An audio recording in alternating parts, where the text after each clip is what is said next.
Shalom, shalom, Mashpaka. How you guys doing? I hope you're doing well. It's so good to be with you guys again. So, without further ado, I want to discuss what the Ruach has been dealing with me about the past couple of days, and some may find this message uncomfortable. Some may take it as an encouragement, but I say all that to say this. Please do not be fearful. There's a time coming where we are those who follow Yahuah and truly love him. We will be killed for this testimony. No doubt about it. We will be persecuted. We will be delivered up to councils. We will be delivered up for the testimony of Yahuah and for his word.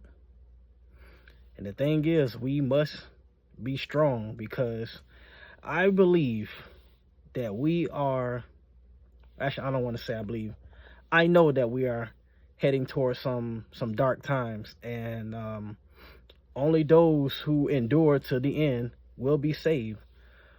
Only those who truly love Yahuah and follow his commands will make it.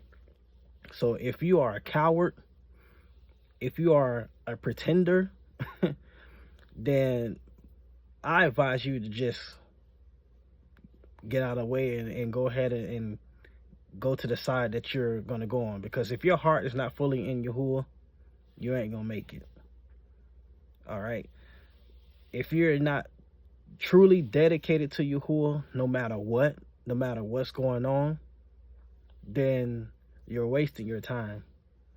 Because Yahuah only wants those who will serve him in Ruach and Amud, spirit and truth.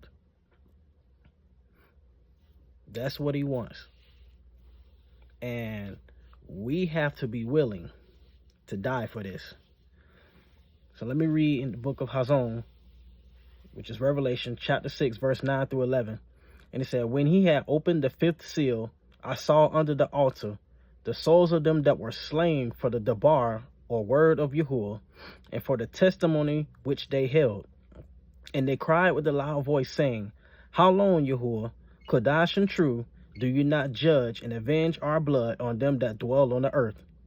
And white robes were given unto every one of them, that they should rest yet for a little season, until the fellow servants also and their brethren that should be killed as they were should be fulfilled. That last couple of words, should be fulfilled, which means to me that there are still those out there who are going to be killed for the word of Yahuah. It hasn't been fulfilled yet. There's still a number of us who will be slain, even beheaded, for the word of Yahuah. Now, if you guys are not really paying attention, really see what the Pope is doing. Pay attention to what he's doing. He's doing it behind, while all these distractions are going on around the world, the Pope behind the scenes, he is trying to accomplish the agenda of gathering all the religions together to be one, to get everybody to be on one accord, to get everyone to be in unity. We got to talk about that. Because remember, at one point, Rome was in power. And I believe that that's going to happen again, that Rome is going to be in power again. And then we will also see the beast, mentioned in Hazon, chapter 13, take his seat.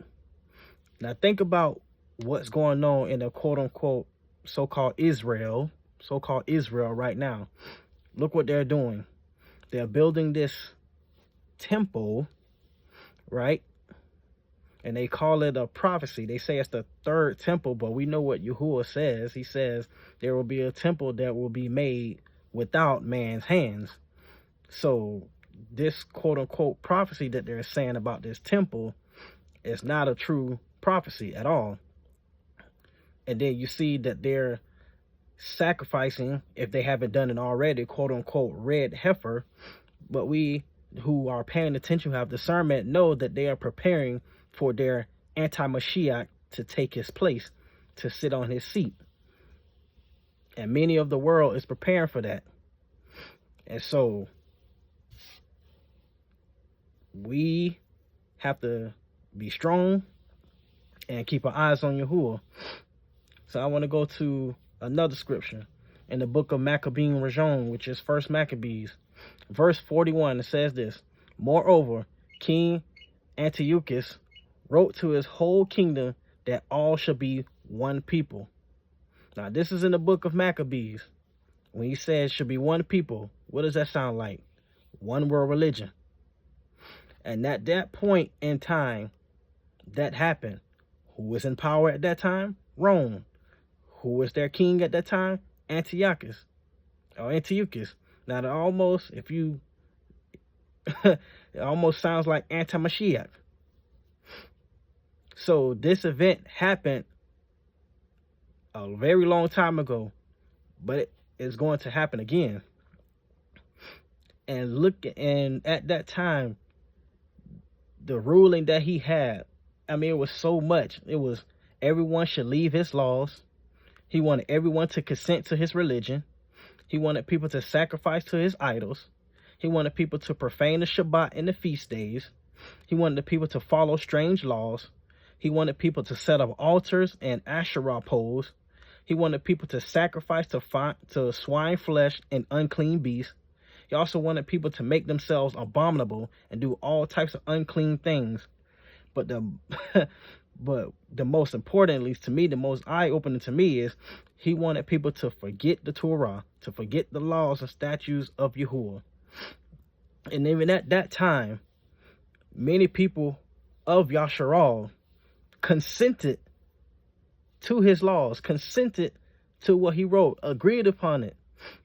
And many of Yasharal at that time withdrew from the Amunah of Yahuah and consented to the heathen, consented to this wicked king out of fear. And so there's still many right now who claim to be of Yahuah, but yet they're not all the way in. And when an event like this takes place, which it will happen again, there is no doubt in my mind that Rome will be back in power. And who is their anti-Mashiach? Who is that beast? That one that called JC, the false Messiah that a vast majority of the population worships and calls on, and even some who are waiting for him to walk among the earth. And there is going to be a man, and he will have a mark, or he will force people to accept the mark of the beast. So there will be a man who will be on the scene, an anti-Mashiach, and he will be working in one with the Roman Catholic Church, with the papacy, to force many people to agree to their religion. And I'm going to read verse 50 in 1 Maccabees 1. And it says, whosoever would not do according to the commandment of the king, he shall die. So there will be a law put in place in the near future that whoever does not agree to what was put forth, they shall be put to death. And Yahushua said, don't fear. Remember, it happened to him, and we are not greater than him. He was delivered up. He was persecuted. He was crucified. And he says, if he endured it, we're going to do it. People are going to hate us for this testimony, especially those religious people. All these Christians and Pentecost and Baptists and all of them, they're going to hate us for this testimony. They're going to hate us for the word of Yahuah. They're going to hate us because we're going to tell them, hey, that who you're worshiping is a liar. He is false Mashiach, the one you call JC. He is Satan himself, disguised as the angel of light. They're going to hate that. They're going to hate the fact that we're still going to keep the Torah. They're going to hate it. Some will even gnash their teeth at us in absolute anger and displeasure of the word and the testimony of Yahuah. But we got to think about what we're going to receive in the end if we continue to walk in faith and not pull back.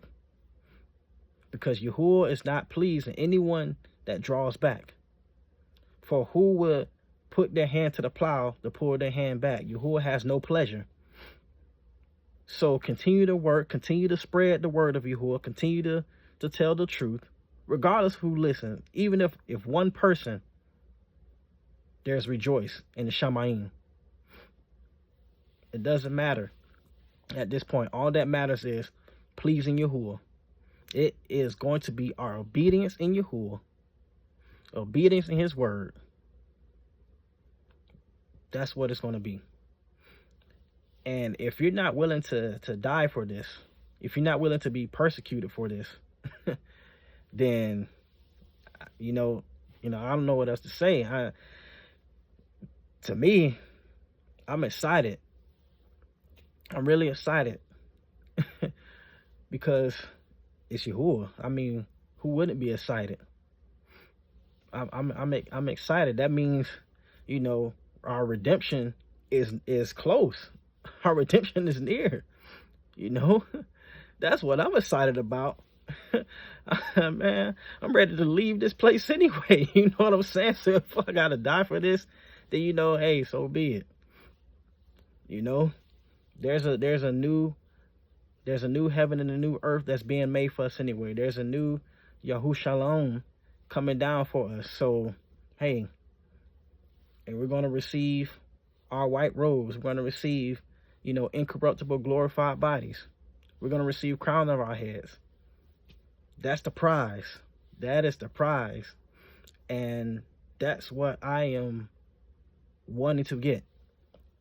And I hope a lot of you have that same mindset, that what it's about in the end. It's about being in the presence of Yahuah. It's about being at a throne, worshiping him, where he will wipe away every tear. There will be no more hurt, no more pain. There will be no more hunger. We won't thirst anymore. He will be our light forever. So while we're on this earth, prepare your hearts and your minds for what's coming ahead, because I believe it's coming closer than a lot of us think. The Pope is already at work. The Ruach of the anti-Mashiach is already at work behind the scenes. And there's going to come a time where Yahuah is going to pull his hand back, and then it will be the revealing. But for me, when I think about all the events, it won't happen until Rome is in power again. And I truly believe that's what's going to happen. Just like it happened, centuries ago. It's going to happen again. What's the saying? History repeats itself. And then the mark of the beast will be, and we would know. We all would know, because it will be broadcasted everywhere. And with, social media, with technology the way it is this day, the whole world would know when the mark of the beast is on the scene. The whole world would know when the anti-Mashiach is on the scene. And then that's when we as true followers of Yahuah have to buckle down and really go all out for him, to still testify of who he is, no matter what. No matter what. That's what it's all about. It's not about pleasing people. It's about pleasing Yahuah. So I encourage you guys. Remain faithful in Yahuah. Remain diligent in Yahuah. And, when you face persecution, don't back down. Be encouraged. Be joyful. Do as Stephen did. When they was getting ready to stone him, he was testifying of it even more. And the heavens opened up. Even towards the very end when he was getting stoned, he was still testifying of Yahuah, and they couldn't stand it. So we have to be the same way. Even when we're facing death, even when we're facing persecution, even when we're facing, possibly being thrown in prison for this testimony of Yahuah, continue to speak his word loud and clear. Don't be like some of those of Yasharal at the time when King Antiochus, took his place. Don't be like some of them who withdrew from the Torah and agreed with the heathen and began sacrificing to idols. Don't do that, because you will be in for a rude awakening in the end. You will be cast into outer darkness where there be weeping and gnashing of teeth. You won't enter in the promise that Yahuah has for those who remain faithful to the end. All right? You guys take care.